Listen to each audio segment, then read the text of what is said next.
হ্যাঁ, রোজগারে পাপ, টাকা পয়সা দিয়েছে, আল্লাহর নিয়ামতকে আল্লাহর সন্তুষ্টির কাজে লাগাইতে হয়। পয়সা কি জন্য দিয়েছে?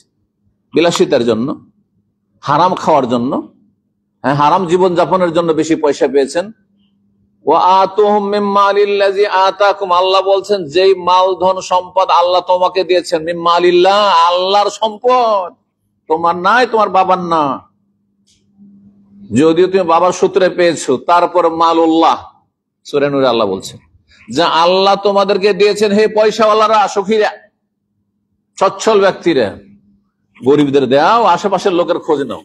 পাশের লোক খেতে পায় না, পাশের লোকের বাড়ি নেই, পাশের লোক চিকিৎসা করাতে পারে না, আর আপনার বিলাসিতার শেষ নেই, পয়সা পাচ্ছেন আপনি, আপনি ভিআইপি রেস্টুরেন্টে যাচ্ছেন আপনি, আর ভোগ বিলাস সীতার জীবন যাপন করছেন আপনি, আর দেশ বিদেশ আপনি আমোদ ফুর্তি করে বেড়াচ্ছেন, আপনি ঘুরে বেড়াচ্ছেন সারা দুনিয়ায়, লক্ষ লক্ষ টাকা খরচ করছেন, অথচ আশেপাশের কারো খোঁজ নিচ্ছেন না আপনি। না, আল্লাহর ধন সম্পদ আল্লাহ দান করেছেন, আশেপাশের লোকের হক আদায় করা, আত্মীয় স্বজনের হক আদায় করা। যদি আপনি আত্মীয় স্বজন যারা গরিব রয়েছে তাদের হিতাকাঙ্ক্ষী হন, তাদের হিংসা মহাব্বতে রূপান্তরিত হবে। কথাটা ভালো করে শোনেন। অনেকে প্রবাসে এসে সচ্ছল হয়েছেন, আপনার ভাই বেরাদর আত্মীয় স্বজন বোনেরা অভাবী হয়ে আছে, কখন হিংসা তাদের অন্তরে হয়, কখন গায়ের জ্বালা হয়, আর কখন ক্ষতি করার চেষ্টা করে, যখন কিছু পাই না আপনাদের থেকে। বেশিরভাগ এমনটা হয়। কিন্তু নুন খেলে অধিকাংশ লোক গুণ গাইবে, নিমক হারামি খুব কমই লোক করে। কিন্তু আপনি তো ভুলে যান, পয়সা পেয়ে আর পেছন দিয়ে ঘুরে দেখেন না যে আমি আমার বোনের মতো অভাবী ছিলাম, একই মায়ের পেটের বোন ভাই, আমি আমার ভাইয়ের মতো, আমি চাষি ছিলাম, আমার বাবা ওই চাষি ছিল। ঘুরে দেখেন না, তখন আপনি বড়লোক হয়ে গেছেন, তখন আপনি জুলমের শিকার হন, তখন আপনার ক্ষয়ক্ষতি, আপনার ছেলে মেয়েদের ক্ষয়ক্ষতি করে। সুতরাং আপনি, মানুষের যে আক্রোশ রয়েছে, মানুষের হিংসা রয়েছে, বদস্বভাব রয়েছে, মানুষ ক্ষয়ক্ষতি করে থাকে, তাদের অনিষ্ট থেকে রক্ষা করার জন্য কিছু দেন, কিছু দেন। এতে হবে কি, আল্লাহ সন্তুষ্ট আগে হবেন। হ্যাঁ, যে আপনি আল্লাহ সন্তুষ্ট যদি দিচ্ছেন, আর মানুষের অনিষ্ট থেকে আপনি বেঁচে থাকবেন। আল্লাহ যেন বুঝার এবং আমল করার তৌফিক দান করেন। আল্লাহ রাব্বুল ইরশাদ সূরা নাহলের আয়াত নম্বর 112, দারাবাল্লাহু মাসালান, আল্লাহ গোটা পৃথিবীটিকে যদি বড় আকারে আপনি দেখতে চান, আর না হলে ক্ষুদ্র আকারে, যেমন আমি বলেছি আপনাদের ব্যক্তি জীবন এবং পারিবারিক জীবন নিয়ে আমি কথা বলবো। এই জীবনে যে আমাদের বালা মুসিবত গুলো আসছে, এই ক্ষেত্রে আপনার বাড়িটা, আপনার জীবনটা, আপনার পরিবার, এটি একটি জনপদের মতো, একটি গ্রামের মতো। কানাত আমিনাতা মুতমাইন্না, আপনি পারিবারিক ভাবে খুব শান্তিতে ছিলেন, আপনার স্ত্রী ছেলে মেয়ে নিয়ে খুব শান্তিতে ছিলেন, আপনি আপনার গ্রামে সমাজে খুব শান্তিতে সুখে ছিলেন, আপনি ধন সম্পদের অভাব ছিল না, রুজি রোজগারের অভাব ছিল না, বিদেশে আছেন, খুব সুখে শান্তিতে ছিলেন। কানাত আমেনা, নিরাপদ ছিলেন আপনি, কোনো ভয় ভীতি ছিল না। মুতমাইন্না, শান্তির সাথে জীবনযাপন করছিলেন। ইয়াতিহা রিজকুহা রাগাদাম মিন কুল্লি মাকান, যেখানে হাত দেন সেখান থেকে টাকা পয়সা আসে। ব্যবসা করলেও লাভ হয়, চাকরি করলেও ভালো চাকরি পেয়ে যান, হ্যাঁ, দেশে থাকলেও গিয়ে ভালো একটা প্রতিষ্ঠিত হয়ে গেলেন, বিদেশে থাকলে, প্রবাসে থাকলেও সুখে আছেন আপনি। আল্লাহ এইরকম অবস্থা অনেকের দিয়েছেন, আবার অনেকের দেবেন। এটা হচ্ছে সুন্নাতুল্লাহ, আল্লাহ নীতিমালা। ইয়াতিহা রিজকুহা রাগাদান, অফুরন্ত রিজিক আসতে থাকে মানুষের কাছে। যখন সুখের জীবন আল্লাহ দিতে চান, তখন চারিদিক থেকে আসতে, মিন কুল্লি মাকান, চারিদিক থেকে আসতে থাকে। ফাকাফারাত বিআনআমিল্লাহ, কিন্তু অফুরন্ত রিজিক পেয়ে সে আল্লাহর নিয়ামতের নাশুকরি করে, কুফরি করে, হক আদায় করে না। আল্লাহর খেয়ে আল্লাহর সামনে ঝুঁকেন, আল্লাহর ধন সম্পদ পেয়ে, আল্লাহর দেওয়া সুস্থতা পেয়ে, আল্লাহর দেওয়া নিরাপত্তা পেয়ে, আল্লাহর দেওয়া পরিবার পেয়ে, আল্লাহর দেওয়া ছেলে মেয়ে পেয়ে, সব আল্লাহর দান, যা কিছু আল্লাহ দিয়েছেন সুখের সামগ্রী, কি করে? আল্লাহর সাথে কুফরি করে, নামাজ পড়ে না, রোজা রাখে না, হারাম দেখে, হারাম শোনে, হারাম খায়, বেঈমানি করে, জুলম অত্যাচার করে, মানুষের টাকা পয়সা ধার নিয়ে দিতে চায় না, মানুষের সাথে ব্যবসা করলে শুধু লস দেখায়, ওর লস নাই, ভিতর ভিতর ঠিক আছে, কিন্তু যারা পার্টনার তাদের শুধু লসই দেখায়। অধিকাংশ যারা শেয়ারে ব্যবসা করছেন, রাগ করবেন না, যা দেখে এলাম আজ পর্যন্ত, আমাদের দিনই সার্কেল এইরকম দেখলাম, লসই লস, লসটা তোমার, লাভটা আমার। এ হচ্ছে বদ আচরণ আমাদের। ফাকাফারাত বিআনউমিল্লাহ, আল্লাহর নিয়ামতের নাশুকরি করে এরকম হারামে লিপ্ত হয়ে, তখন আল্লাহ কি ফাযাকাল্লাহু লিবাসাল জুই ওয়াল খাউফ, তখন আল্লাহ তাদেরকে পানিশমেন্ট করেন, শাস্তি দেন, লেবাসাল জু, ক্ষুধার অভাব। এত ইনকাম হচ্ছিল, আপনি কারো মারলেন, আল্লাহ আপনার উপর মায়ের দিলেন, আপনার ব্যবসা ধ্বংস হয়ে গেল, ধস নেমে আসলো। অথবা টাকা পয়সা আছে কিন্তু টাকা পয়সা আপনি রক্ষাই করতে পারছেন, এমন রোগ আর বালা মুসিবত আপনার পরিবারে, আপনার শরীরে, যে আর কিছুই ধরে রাখতে পারলেন না। খৌফ, আর ভয়ভীতি, অশান্তি, জুলম অত্যাচার। জি, আজকাল যে নিরাপত্তাহীনতা মুসলিম পরিবারে, মুসলিম সমাজে, হ্যাঁ, মুসলিম যে যেখানে বাস করে, ঘরে বাইরে সব জায়গায় যে নিরাপত্তাহীনতা অনেকের রয়েছে এবং অনেকের অভাব রয়েছে, খিদা রয়েছে, অশান্তি রয়েছে আর্থিক। কিসের কারণে? বেমা কানু ইয়াসনাউন, তাদের পাপের কারণে। আল্লাহ বলছে তাদের কৃতকর্মের কারণে। তাহলে আমাদের করণীয় কি? করণীয় হচ্ছে তওবা এবং ইস্তেগফার। পাপ থেকে ফিরে আসেন, ফরজ ওয়াজিব আদায় করেন, আকীদার শিরক যদি থাকে তো তৌহিদে আসুন, ইসলাম শিখেন এবং তৌহিদ প্রতিষ্ঠা করেন। বেদাতি আমল করছে, বেদাতি নামাজ পড়ে, সুন্নতি নামাজ পড়া শুরু করেন, সুন্নতি জীবনযাপন শুরু করেন, আর আল্লাহর কাছে ক্ষমা চান। আল্লাহ, অতীতে যা হয়েছে, আমি অনেক বেদাতি নামাজ পড়েছি, আল্লাহ মাফ করে দাও। অনেক বেদাতি রোজা রেখেছি, আল্লাহ নামাইতো দিয়ে রোজা শুরু করেছি, আল্লাহ তুমি মাফ করে দাও। আমি অনেক শবে বরাত করেছি, মিলাদুন নবী করেছি, আল্লাহ তুমি মাফ করে দাও। আমি মুরিদ হয়েছিলাম, আল্লাহ তুমি তওবা করছি, মাফ করে দাও। দাদা, বোঝা গেছে? হ্যাঁ, এইভাবে আমি অনেক গুনার কাজে আমি টাকা পয়সা খরচ করেছি, আল্লাহ আমি পাপ করেছি, টাকা পয়সা দিয়ে আল্লাহ তুমি মাফ করে দাও। এই জন্য আল্লাহ বলছেন, ওমা কানা আল্লাহু লিইউআযযিবাহু ওয়া আনতা ফীহিম, আল্লাহ আযাব দেবেন না দুটি অবস্থায়, দুটি নিরাপত্তার ব্যবস্থা, একটি চলে গেছে আর নাই, হাতছাড়া হয়ে গেছে, আর একটি আছে। এই দুটি কথা এখানে আল্লাহ বয়ান করেছেন, শুনেন ভালো করে। আল্লাহ বলছে, ওমা কানা আল্লাহু লিইউআযযিবাহু, মুসলিমদেরকে আল্লাহ আযাব শাস্তি দেবেন না, ও আনতা ফীহিম, হে নবী যতদিন তুমি তাদের মাঝে বেঁচে আছো। এটা কিন্তু আমাদের হাতছাড়া হয়ে গেছে, এটা সাহাবীরা শুধু পেয়েছেন, তাই না? এখন কি আছেন নবী? নবী নেই, আযাব আসছে আমাদের উপর। কিন্তু আর একটা আত্মরক্ষার ব্যবস্থা আছে, বাঁচার ব্যবস্থা আছে। ওমা কানা আল্লাহু মুআযযিবাহুম, আল্লাহ আযাব দেবেন না এই মুসলিম জাতিকে, ওয়া হুম ইস্তাগফিরুন, তারা যদি আল্লাহর কাছে ক্ষমা প্রার্থনা করে, আস্তাগফিরুল্লাহ পড়তে থাকে। আস্তাগফিরুল্লাহ এখানে পড়লে হবে? খালি এখানে পড়লে শুধু হবে? আগে কোথায় পড়তে হবে? অন্তরে, যে আল্লাহ তুমি মাফ করে দাও। অন্তরস্থল থেকে বলতে হবে, খুলুসিয়াতের সাথে, আল্লাহ তুমি আমাকে ক্ষমা করো। আস্তাগফিরুল্লাহ মানে আমি আল্লাহর কাছে ক্ষমা চাইছি, এখান থেকে বলতে হবে। এখান থেকে বললে সব সোজা হয়ে যাবে। আর এখান থেকে বললে ওই যে কিছু বিদাতি আছে, হাতে তসবিহ করেছে আর এদিকে গল্পও চলছে, হাতে তসবিহ করে এদিকে লম্পটিও করেছে, এদিক ওদিক তাকাচ্ছে, নারী থাকলে নারীও দেখছে, আর তসবিহ ঝুলেইতে আছে। দেখছেন না, কিছু লোক আছে সমাজে, কিন্তু বিভিন্ন দেশে পাবেন আপনি, এদের জীবনে কোনো পরিবর্তন নেই। কিন্তু অন্তর থেকে যে আল্লাহর জিকির আজকার করে, তার অবশ্যই পরিবর্তন আসবে। অন্তর থেকে যে ক্ষমা চাই, যখন অন্তর থেকে কোনো কথা বেরোবে, তখন তার প্রতিফলন আপনার জবানে, ভাষায়, আপনার মাথা থেকে পা পর্যন্ত অঙ্গ প্রত্যঙ্গ সবকিছুতে তার প্রতিফলন ঘটবে, তার তাসির হবে, প্রভাব পড়বে আপনার, তখন সংশোধন হবে। যদি ক্ষমা চাইতে থাকেন আল্লাহর কাছে, তাহলে আল্লাহ বলছেন আযাব দেবেন না, তিনি আল্লাহর ওয়াদা সত্য, ইন্নাল্লাহা লা ইউখলিফুল মিয়াদ। সুতরাং আল্লাহর কাছে ক্ষমা চাইতে থাকুন। আর একটি কাজ করতে হবে বাঁচার জন্য। সূরা হুদের আয়াত নম্বর, এই আয়াতটি ছিল সূরা আনফালের আয়াত নম্বর 33, যেটা বললাম যে তওবা ইস্তেগফার করেন, তাহলে আল্লাহর আযাব যদি এসে থাকে চলে যাবে। অশান্তি আছে আপনার, মানসিক, শারীরিক, পারিবারিক, হ্যাঁ, আর্থিক অশান্তি আছে, আল্লাহর কাছে বেশি বেশি ক্ষমা চাইতে থাকেন, ইস্তেগফার করতে থাকেন, এটা চলে যাবে। আরেকটি হচ্ছে নিজের ইসলাহ সংশোধন করা, আর আশেপাশের বা বিশেষ করে আপনার অধীনে যারা আছে তাদের ইসলাহ করা। আপনার স্ত্রী যদি খারাপ থাকে, বেহায়া থাকে, ওকে পর্দা করেন আপনি। আপনার সাবালিকা মেয়েরা বেহায়া বেপর্দা আছে, ওদের পর্দা করেন আপনি। আপনার ছেলেরা সাবালক হতে চলেছে, অথচ আপনি এখনো নামাজের তরবিয়ত করেন, 7 বছর থেকে শুরু করেন ট্রেনিং দেওয়া, আর সাবালক হইতে 14 বছর লাগে ছেলে হইলে, আর মেয়ে হইলে 10-11 বছরের মাসিক হইলে সাবালিকা হয়ে যায়। সুতরাং তার আগে যাতে করে একবার নামাজের সবকিছু শিখে নিয়ে আর অভ্যাস এমন হয়ে যায় যে আপন গিয়ারে, ইসলামের গিয়ারে চলে এসে আর বেনামাজি হবে না। 7, 8, 9, 10, 11, 12, 13, 14 ছেলেদের ক্ষেত্রে 8 বছরের ট্রেনিং এখনো ফরজ হয়নি।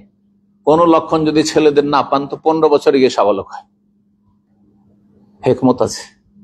যেই ছেলে 7 বছর 8 বছর নামাজের ট্রেনিং করেছে অথচ তার জন্য হয়তো ফরজ হয়নি, এখনো সাবালক হওয়ার কোন লক্ষণ না আসে, যদি অনেক ছেলেদের 13-14 বছরে বা 12 বছরে সাবালক হওয়ার লক্ষণ চলে আসতে পারে, কিন্তু যদি না হয় তাহলে 15 বছর, কমপক্ষে 5-6 বছরের ট্রেনিং কোর্স। এরপরে আপনার ছেলে বেনামাজি হবে, সাধারণত হবে না যদি খারাপ পরিবেশে তাকে ধাক্কা দিয়ে না পাঠিয়ে দেন। এমন জায়গা পাঠিয়ে দিলেন এলেমও বেশি নাই, আর পাঠিয়ে দিলেন আপনি নাপাক নোংরা জায়গায়, তাহলে তো খারাপ হবে, প্রভাবিত হবে। সে যেন প্রভাবিত না হয়, প্রভাবিত করতে পারে, মোতাআসসির না হয়, মুআসসির হয় আরবি ভাষায়। অন্যের উপর নিজের ছাপ রাখার চেষ্টা করবে, অন্যের ছাপ তার উপর পড়বে না, অন্যের রঙে রঞ্জিত হবে না, বরং অন্যদেরকে, খারাপদেরকে নিজের রঙে রঙাবার চেষ্টা করবে। এইরকম চরিত্রের, এইরকম আপনার তরবিয়ত করতে হবে ছেলে মেয়েদের। আল্লাহ রাব্বুল ইরশাদ করেন সূরা হুদের 117, ওমা কানা রাব্বুকা লিয়াহলিকাল কুরা বিযুলমিন, কোন জনপদের, গ্রামের, পরিবারের লোকজনকে আল্লাহ ধ্বংস করবেন না। কখন ধ্বংস করবেন না? ও আহলুহা মুসলিহুন, যদি সেই পরিবারের লোকেরা, সেই সমাজের লোকেরা, সেই দেশের লোকেরা সংশোধনমূলক কাজ করতে থাকে। ভুল হইতে পারে আপনার ছেলে, কিন্তু সংশোধন করেন। ভুল হইতে পারে, স্ত্রী মানে ভুল হবে না এমন কথা নাই, স্বামী মানে ভুল হবে না এমন কথা নেই, কিন্তু সংশোধনের চেষ্টা করেন। ভাই বেরাদর ভুল হবে না এমন কথা নেই, মুসলিহুন, ইসলাম করতে হবে, সংশোধন। নিজে মুসল্লি সাজলে শুধু হবে না, নিজে ভালো হওয়া হচ্ছে সালাহ, আর অন্যকে ভালো করা হচ্ছে ইসলাহ। আরবি ভাষার দুটো পার্থক্য শুনেন। নিজে ভালো মানুষ হওয়া হচ্ছে সালাহ, এই জন্য সলেহ, নেক লোককে কি বলা হয়? সলেহ, সলেহীন বলা হয় নেক লোকদেরকে। আর যারা অন্যদেরকে নেক ভালো মানুষ বানাবার চেষ্টা করে, এই কারখানায় যারা কাজ করে তাদেরকে মুসলিহীন বলে, তাদেরকে সংস্কারক বলা হয়, তাদেরকে রিফর্মার বলা হয়, তাদেরকে মুজাদ্দিদ বলা হয়, যে আপনি তাদের মধ্যে নতুনত্ব নিয়ে আসছেন। আপনি, তারা সরে যাচ্ছিল, পচে যাচ্ছিল, খারাপ হয়ে যাচ্ছিল, মরিচা লেগে যাচ্ছিল, তাদেরকে আপনি সুন্দর করার চেষ্টা করছেন। এই কারখানায় কাজ করবেন। আপনি ক্ষুদ্র পরিসরে আপনি কাজ করুন, আপনি নিজের জীবনের ক্ষেত্রে ইসলাহর কাজ করুন, আর নিজের পরিবার, স্ত্রী, ছেলে মেয়ের ইসলাহর কাজ করুন। আপনাকে বলছেন যে গোটা গ্রাম আর গোটা আপনাকে বাহরাইনে আপনাকে যেতে হবে। আপনি আপনার জায়গা থেকে কাছে, আশেপাশে, আপনার আশেপাশে বাস করে, আপনার রুমে বাস করে, রুমের পাশে বাস করে, নামাজ পড়তে আসছেন, তাদেরকে একটু নামাজের জন্য ভালোভাবে উপদেশ দিয়ে আসেন এবং সাথে নেওয়ার চেষ্টা করেন। কখনো কখনো একটু 2 পয়সা খরচও করেন, কারণ নুন খেলে গুণ গাইবে। একটু খরচ করে তাহলে চা পানি করাইলেন, ভাই আর চলেন নামাজটা পড়ে আসি। তাহলে আরে না করতে পারবেন না, আপনার সাথে খারাপ আচরণটা অন্তত করতে পারবেন না। কিছু মাঝে মাঝে হাদিয়া তোহফা দিয়ে দিলেন, আপনি কিছু খরচ করেন আল্লাহ রাস্তায়, আল্লাহ যেন তৌফিক দান করেন। আপনার স্ত্রী ভালো হচ্ছে না, আপনি কিছু হাদিয়া দেন, খরচ করেন, হাদিয়া দেন। আপনার যে দিচ্ছে ঠিক আছে, এই যে তোমাকে সারপ্রাইজ দিব, কিন্তু তোমাকে পর্দা করতে হবে। তুমি মাথা ঢাকছো না, চেহারা ঢাকছো না, এটা করতে হবে তোমাকে, তাহলে একটা সারপ্রাইজ দিব তোমাকে। তুমি এই ফজরে গাফিলতি, এই ফজরে তুমি গাফিলতি বাদ দাও, টাইমে টাইমে নামাজ পড়ো, তোমাকে আমি এই করবো। তুমি এইরকম হও, তাহলে এইরকম করবো। করুন, ছেলে মেয়েদেরকে দেখবেন উৎসাহিত হবে। ইসলাহর কাজ করতে হবে। আল্লাহ যেন আমাদের সকলকে তৌফিক দান করেন। বললাম ইস্তেগফারের কথা, বললাম ইসলাহর কথা। আর শেষখানে যে কথাটি বলবো সেটা হচ্ছে আল্লাহর দিয়ে ফিরে আসতে হবে। যারা মানুষ পাপে লিপ্ত তারা ওই রকমই, যেমন কেউ নামাজ পড়বে কিন্তু কেবলার উল্টা দিকে আছে। কেবলা কোন দিকে? এদিকে না, এদিকে মেহরাব যখন, তো কেবলা এদিকে। এখন কাউকে যদি মসজিদে দেখেন যে বা বাইরেই দেখছেন নামাজ পড়ছে এইদিকে মুখ করে, এইদিকে মুখ করে বা এইদিকে মুখ করে, তাহলে আপনার করণীয় কি? তার কেবলাটা সোজা করে দিবেন না, না বলবেন যে আদা খাবি স্বাদ ভাবি, ছেড়ে দেবেন না? সাথে সাথে বলেন ভাই কেবলা কিন্তু ওইদিকে না, আমার নামাজ পড়ে বেকার হয়ে যাবে। আপনি জানিয়ে দিলাম কিন্তু আর চলবে না, এতক্ষণ নয় জানছিলেন না, তাহলে আপনি ফিরেন। যারা পাপ করছে তারা কিবলার উল্টো দিকে আছে, জান্নাতের উল্টো দিকে আছে, জাহান্নাম উল্টো দিকে, ওই দিকে আছে। জান্নাতের দিকে ওর কিবলাটা করে দিল, বুঝা গেছে? তো নিজে ফিরে আসুন এবং অন্যকে ফিরেন। আপনি যদি উল্টো দিকে থাকেন তাহলে সোজা হইতেও আপনাকে উল্টো দিকে নামাজ পড়লে কাজ হবে না। এই মর্মে আল্লাহ রাব্বুল আলামিন সূরা বনী ইসরাঈলের আয়াত নম্বর 8 এর ইরশাদ করে, প্রথম দিকে সূরা ইসরা যেখানে মেরাজের কথা নবী সাল্লাল্লাহু আলাইহি ওয়াসাল্লামের বর্ণনা করা হয়েছে, প্রথম আয়াতে আল্লাহ বলছেন আসা রাব্বুকুম আইয়ারহামাকুম, আল্লাহ নিশ্চিত তোমাদের উপর দয়া মায়া করবেন। সুবহানাল্লাহ, আল্লাহ তোমাদের উপর কি করবেন? দয়া মায়া করবেন। কিন্তু কখন আল্লাহর দয়া মায়া হবে আমাদের উপর? ওয়াইন উদ্তুম উদনা, আল্লাহ বলছেন যে তোমরা যদি ফিরে আসো আমার দিকে, আমি তোমাদের দিকে ফিরবো। একটা লোকের সাথে যদি মনোমালিন্য থাকে, আর যদি ও একটু কাত হয়ে চলছে, আপনি একটু কাত হয়ে চলেন, কখনো মিল হবে? কিন্তু মনোমালিন্য হয়ে গেছে, নিজেকে একটু ঠান্ডা করে স্বাভাবিক হয়ে গিয়ে ও দেখছেন একটু টেড়া হয়ে চলছে, মানে খুব দেখা করতে চাই না। আপনি যদি ওর দিকে সালাম আলাইকুম, পারবে যেতেও সহজে, দাঁড়িয়ে যাবে, ঠিক না? ও একটু সোজা হয়ে যাবে। তো আল্লাহ বলছেন ওয়াইন উত্তম, বাঁকা পথে চলেছো, ফিরে আসো, উল্টো দিকে চলছো, জাহান্নামের দিকে চলছো, ফিরে আসো, আমি ফিরে আসবো। আল্লাহর দিকে ঈমান এবং নেক আমল নিয়ে ফিরে আসেন, তাওহীদ সুন্নাত নিয়ে ফিরে আসেন, 5 ওয়াক্ত নামাজ কায়েমকারী হিসাবে ফিরে আসেন, আল্লাহ তার রহমত বরকত নিয়ে ফিরে আসবেন। ভালো করে শোনেন কথাটি। আপনি আকীদা আমল ঠিক করেন, 5 ওয়াক্ত সালাত ঠিক করেন, দৈনিক যে আপনার ওজিফা ডিউটি রয়েছে, ফরজ ডিউটি, সেটা 17 রাকাত নামাজ ঠিক করেন, আপনি হারাম কাবিরা থেকে মুক্ত হন, আল্লাহর দিকে আপনি ফিরে আসলেন, জান্নাতের দিকে ফিরে আসলেন। আল্লাহ বলছেন ওদনা, আমি ফিরে আসবো। দ্বিতীয় আরেকটি আয়াত রয়েছে সূরা মায়েদার আয়াত 74, ওখানে একই কথা একটু অন্য ভাষা বলে, ওয়াইন তাউদু নাউদ, তোমরা যদি ফিরে আসো আমি আল্লাহ ফিরে আসবো। আল্লাহ বলছেন তোমরা ফিরে আসো, আমি ফিরে আসবো। কত স্পষ্ট কথা। ফিরে আসেন আপনি, যে ভুলগুলি আছে ভুলগুলি ত্যাগ করে এটা জাহান্নামের দিকে নিয়ে যাবে। আপনি বাঁকা হয়ে আছেন, আপনি একটু এদিকে অন্যদিকে আছেন, আপনি সোজা হয়ে ফিরে আসেন, রবের দিকে ফিরে আসেন আপনি। ওয়াইন তাউদু নাউদ ওয়ালান তুগনি আনকুম ফিয়াতুকুম শাইআ, আর এটা ভাবিও না যে আমার জনবল আছে, আমার বংশ বলি বড় আছে, আমার মস্তান পুষা আছে, এগুলো কোনো কাজে আসবে না। বহু মস্তান ছিল, কোনো কাজে আসেনি, সব চলে গেছে, উধাও হয়ে গেছে। জি, ওয়ালান তুগনি আনকুম ফিয়াতুকুম শাইআ, তোমাদের দলবল কোনো কাজে আসবে না, আল্লাহ বলছেন। আল্লাহ রাব্বুল আলামিন ইরশাদ করেছেন সূরা নূরে 31, ওয়াতুবু ইলাল্লাহি জামিআন, হে মানুষরা তোমরা সবাই আল্লাহর দিকে তওবা করে ফিরে আসো। আল্লাহ আমাদের তওবা করার তৌফিক দান করেন। বলুন আস্তাগফিরুল্লাহ ওয়া আতুবু ইলাইহি, আস্তাগফিরুল্লাহ ওয়া আতুবু ইলাইহি, আস্তাগফিরুল্লাহ ওয়া আতুবু ইলাইহি সংক্ষেপে। আর না হলে বলেন আস্তাগফিরুল্লাহ আল্লাযী লা ইলাহা ইল্লা হুয়াল হাইয়ুল কাইয়্যুম ওয়া আতুবু ইলাইহি, লা ইলাহা ইল্লা হুয়া কালিমা তাইয়্যিবা হয়ে গেল, আস্তাগফিরুল্লাহ ইস্তিগফারের জিকির হলো, কালমা তাওহীদের জিকির হলো, আল হাইয়ুল কাইয়্যুম একে ইসমে আজম বলা, ইসমে আজমের জিকির হলো, আল হাইয়ুল কাইয়্যুম ওয়া আতুবু ইলাইহি, আল্লাহ তওবা করছি, ইস্তিগফার করছি, আল হাইয়ুল কাইয়্যুম। দেখেন কত সুন্দর দোয়া। কিন্তু আমাদের দেশে বেদাতি ইস্তিগফারের কালেমা আছে, জানেন না? যারা কোরআন শোনা আলেমদের বক্তব্য নিয়মিত, আবার 3-4 মিনিট শোনা পার্টি বেশি আপনাদের, খুব বেশি যদি শোনেন, আমার কতটুকু ওই কাটিং 2-3 মিনিট শোনার পরে দিলেন টেনে, কি 1 ঘন্টা 1/2 ঘন্টা শুনবেন, তাই না? এতে কি শিখবেন? ঘোড়ার ডিম। আস্তাগফিরুল্লাহ আমাদের দেশের বেদাতি ইস্তিগফারের কালেমা, যেটা আমাদের দেশে ওয়াজ মাহফিলে অনেকে পড়াইতেন মুরব্বীরা। রব্বি মিন কুল্লি যাম ওয়া আতুবু ইলাইহি, এই রব্বি মিন কুল্লি যাম, এটা মুরব্বীদের বাড়ানো, কোন হাদিসে নেই। শুনে রাখেন, যদি এতদিন পর্যন্ত না শুনে থাকেন শুনে রাখেন। সুতরাং বেদাতি কথা কেন পড়বেন আপনি?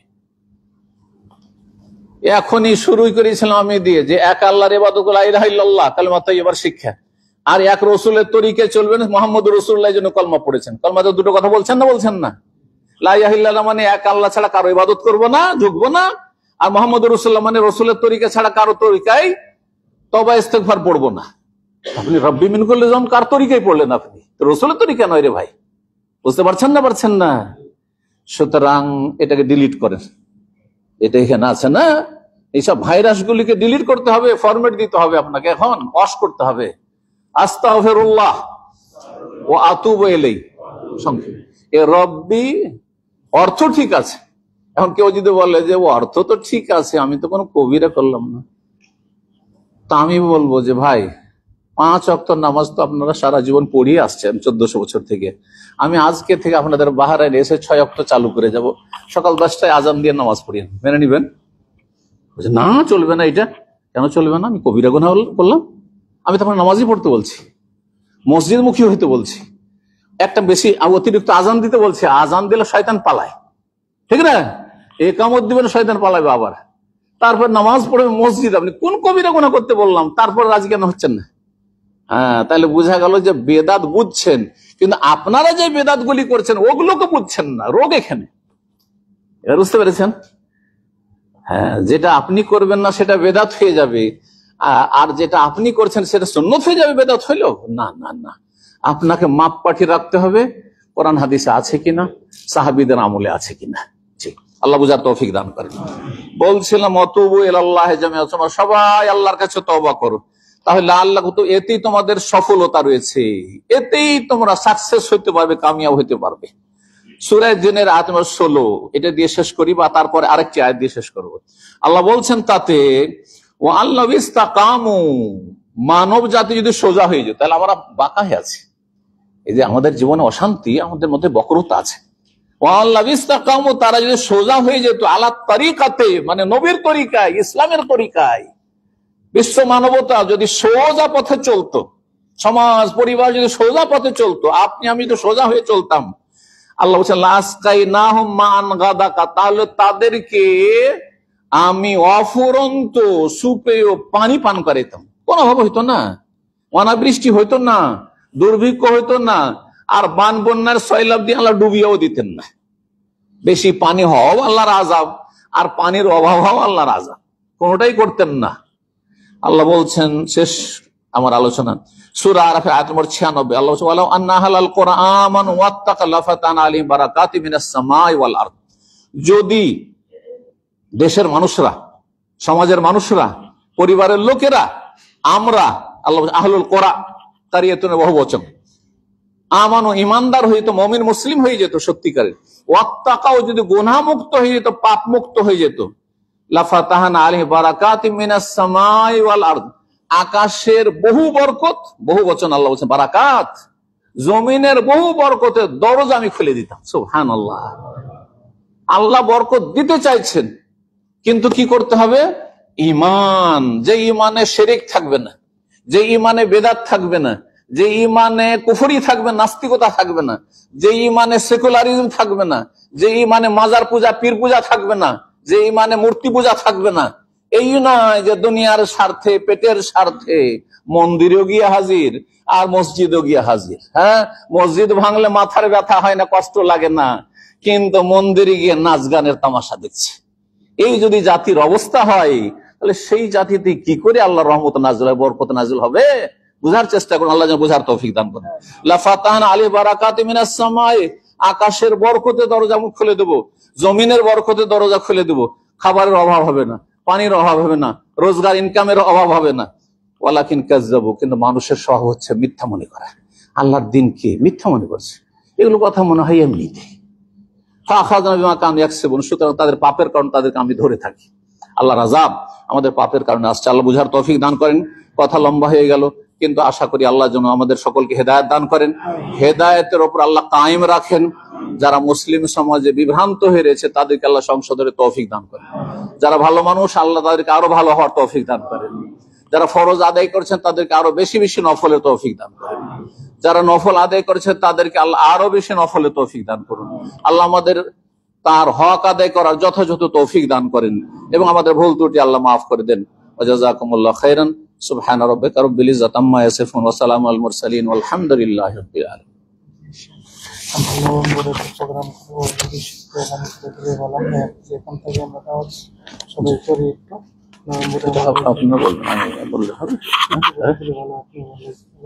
আমার শ্রদ্ধেয় ভাই আব্দুল জব্বার সাহেব যেহেতু আপনাদের এই দাওয়ার কাজের মাশাআল্লাহ অ্যাক্টিভ কর্মী, মুখলেস কর্মী, আল্লাহ যেন তাকে জাযায়ে খায়ের দান করেন, সুস্বাস্থ্য দান করেন এবং ভালো রাখেন আল্লাহ রাব্বুল আলামিন। তাকে আল্লাহ পারিবারিক এবং সব দিক থেকে, আর্থিক সব দিক থেকে শান্তিতে রাখেন। আপনাদের সকলকে আল্লাহ সুখে শান্তিতে রাখেন। উনি আমাকে বলছেন, যদিও এটি বলা ওনার দায়িত্ব, যে আগামী নভেম্বরে আমরা এখানে ইনশাআল্লাহ তাআলা বড় একটা প্রোগ্রাম করব। ওনার পক্ষ থেকে বলছি, তো আশা করি আপনারা আগে থেকে প্রস্তুত থাকবেন এবং তাতে সার্বিক সহযোগিতা করবেন। যেই সহযোগিতার প্রয়োজন, যদি আর্থিক হয় আর্থিক সহযোগিতা করবেন, আর সময় দিয়ে সহযোগিতা করবেন, শ্রম দিয়ে, পরামর্শ দিয়ে, আর তারপরে যেভাবে সহযোগিতা সম্ভব কমপক্ষে হাজির হয়ে যে আসলেন 1 ঘন্টা 1.5 ঘন্টা, আর দিনের কথা শুনে আপনি ইমানকে তাজা করলেন, আমলে সংশোধন করলেন। কারণ আমাদের জীবনে জং লাগতে পারে, যেমন লোহাতে জং লাগে তেমন আমাদের আকীদা আমলে জং লাগে, আমাদের কলবে জং লাগে। হাদিসে রয়েছে কাল্লাবাল রানা, কোরআনেও রয়েছে রানা আলা কুলুবিহিম, অন্তরে জং লেগে যায়, মরিচা লাগে। তো মরিচা ছুটাতে হলে দিনের কথা শুনতে হবে, শোনাইতে হবে। আল্লাহ যেন তৌফিক দান করে। জাযাকুমুল্লাহ খাইরান। তো ইনশাআল্লাহ আগামী প্রোগ্রামে ইনশাআল্লাহ আল্লাহ তৌফিক দিয়ে নভেম্বরে হবে ইনশাআল্লাহ। যে ওস্তাদ, একটা প্রশ্ন, আমাদের বাংলাদেশে একটা টিভি চ্যানেলে প্রশ্ন করছেন যে আল্লাহ সুবহানাহু ওয়া তাআলা পৃথিবীতে প্রথম নবী হিসাবে কাকে প্রেরণ করছেন। তো তার জবাবে ওনারা বলছেন যে মুহাম্মদ সাল্লাল্লাহু আলাইহি ওয়াসাল্লাম ঠিক। অনেকেই বলছেন যে এটা সঠিক নাকি, এই বিষয়ে বিভ্রান্ত হচ্ছে মানুষ।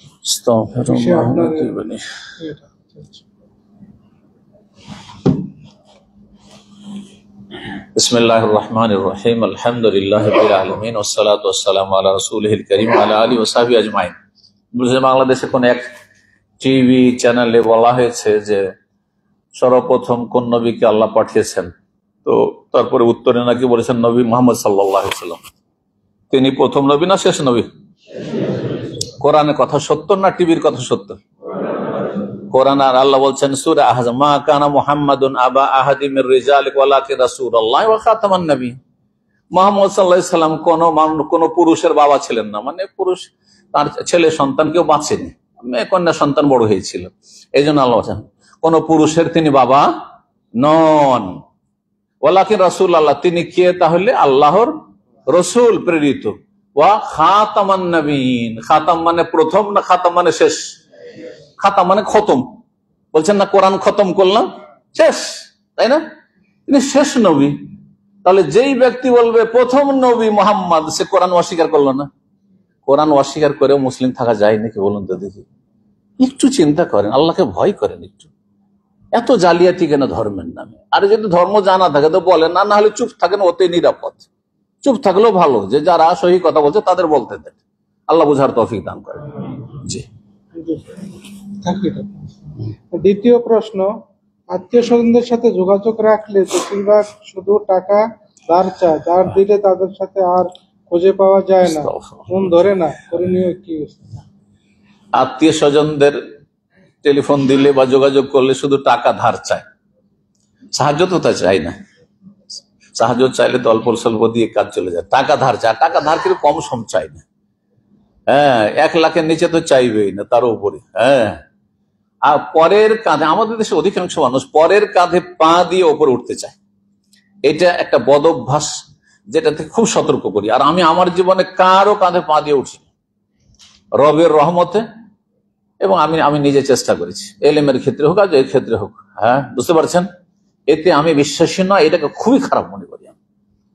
যারা পরের কাঁধে পা দিয়ে ওপরে উঠতে চায়, ধার কর্জা করে ব্যবসা দাঁড় করবে, এটাকে খুব ঘৃণা করি, কারণ কোরআন হাদিসে এটি বুঝেছি। আপনি নিজে উঠার চেষ্টা করুন। তো আল্লাহ বুঝার তৌফিক দান করেন। ধার এখন আত্মীয় স্বজন চায়, না দিলে অসন্তুষ্ট হয়, কি করবেন? এই ক্ষেত্রে আমার তরিকা যেটা আজকালকার, সেটা হচ্ছে যে আমি অনেক বেশি দেব না, কারণ আমি জানি যে আত্মীয় স্বজনকে ধার দিলে আর ফিরিয়ে পাওয়া যাবে না, হয়তো আর কখন পাওয়া যাবে তাও জানি না। বোঝা গেছে না?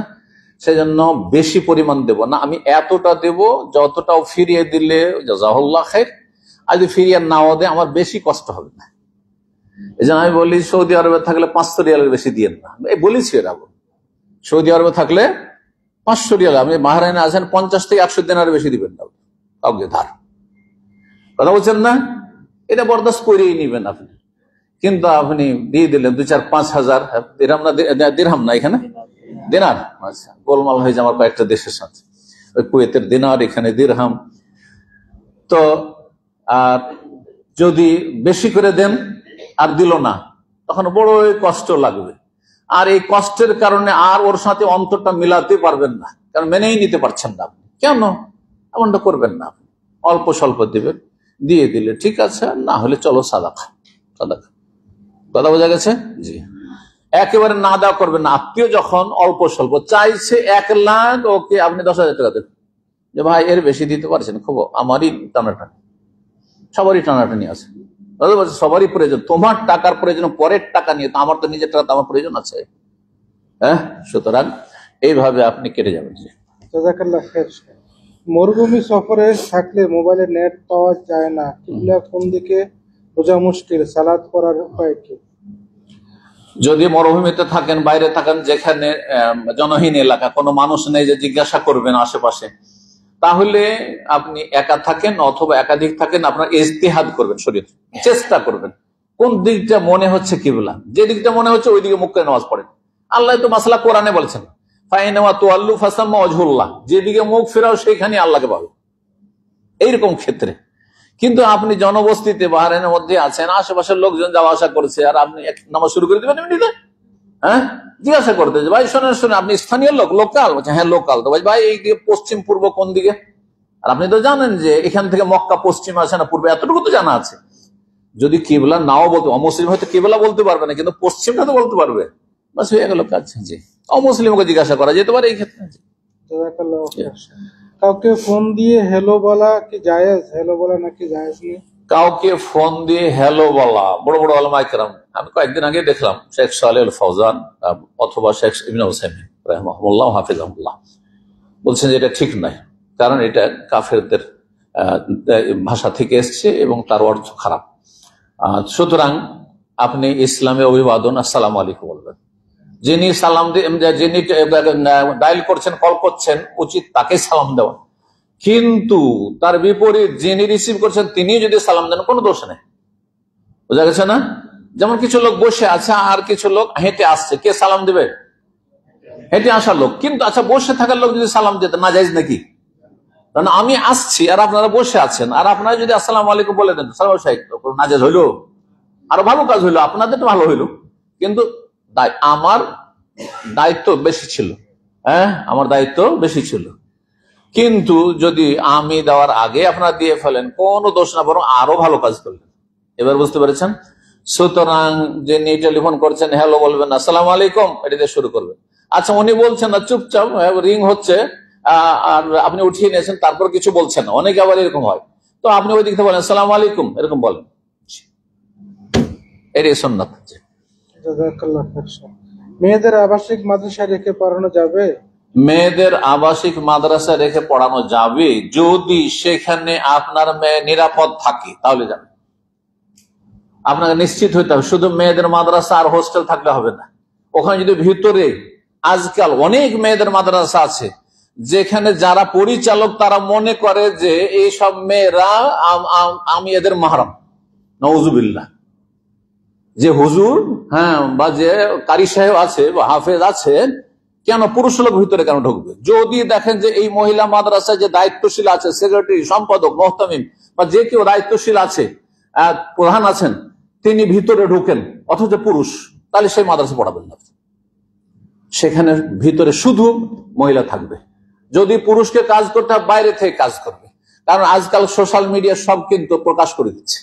অনেক অসৎ লোকেরা মুখে দাড়ি আর মাথায় টুপি আর লুচ্চামি করছে, আউযুবিল্লাহ। সেখানে আপনার মেয়ে নিরাপদ নয়।